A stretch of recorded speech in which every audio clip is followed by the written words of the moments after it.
Well, I think of course, like any family, when we first, Carson was first born, we were excited, of course. We're at the hospital, we have this new baby boy, and I think we brought him home and we're as excited as any normal family would be. Mm-hmm.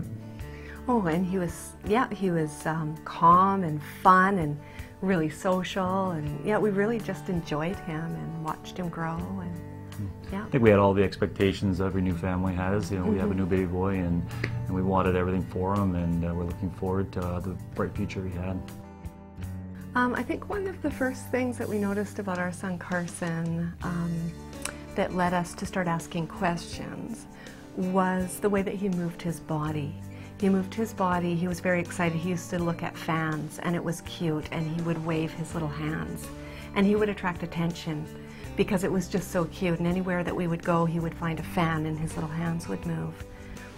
And then we noticed that he had this ability of almost being able to read very young.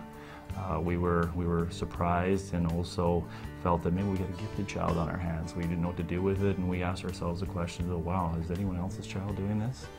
And I guess when we finally got diagnosed with autism, I guess the first part was we were confused. You know, okay, we have this diagnosis, but now where do we go? Our second child was younger than our first when we were sure that autism was present in his life and again in ours. Some of the challenges that presented with our son Carson, actually with both boys, is the inability to tolerate food, and food is essential. If you need to eat. No!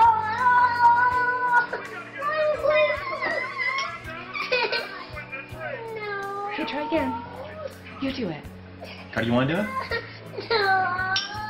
You want to do it? Touch it, Mackie. Touch it. Some of the things we had to do just to get them to eat were amazing. We had to, one of us had to distract one while the other one would pop the food in. We would do games and drums and you name it, anything we could do to get them to open their mouth just to get that bite in, because we're at the point of realizing that if we didn't feed them, you know, there was going to be a serious problem here. Flash forwarding about two years later, our friends came back from Portland, and one of our friends is an occupational therapist.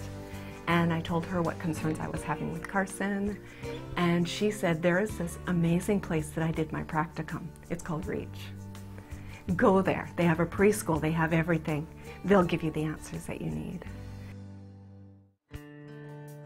The one main thing that stands out with REACH, right up from today to the minute that we got there, is supporting your child is not a secret.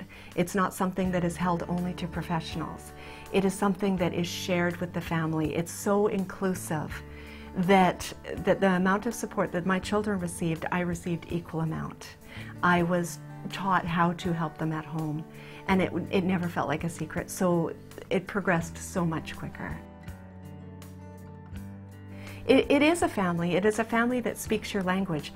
It's almost as though you've traveled to another country to visit your family, but they all speak German. And then you meet up with some people who speak your language, and REACH spoke our language. We didn't even really know what our children needed, but we knew that they needed support with autism, and we knew that they needed support with eating and regulating and speaking and moving. So REACH provided all of that under one roof in a collaborative environment. But what OT means to me now, and what it meant, was helping your child regulate, helping your child go to sleep at night with a nighttime routine, helping your child eat when the doctors are talking to you about a feeding tube. An SLP can help your child tell you if they're hurting. And a physiotherapist helped our boys to be able to play with other children, to be able to move, to get down the stairs. That's what therapy does. It helps children be children.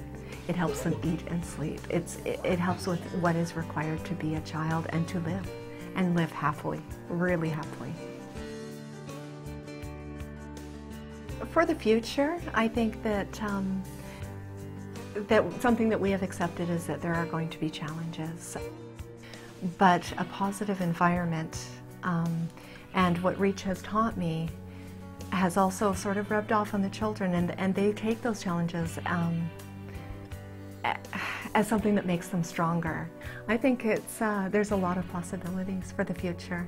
Again, they will have challenges, but I believe with you know, the positive backing we've got from Reach and the way our family is, I believe that they're gonna, you know, the sky is really the limit for them.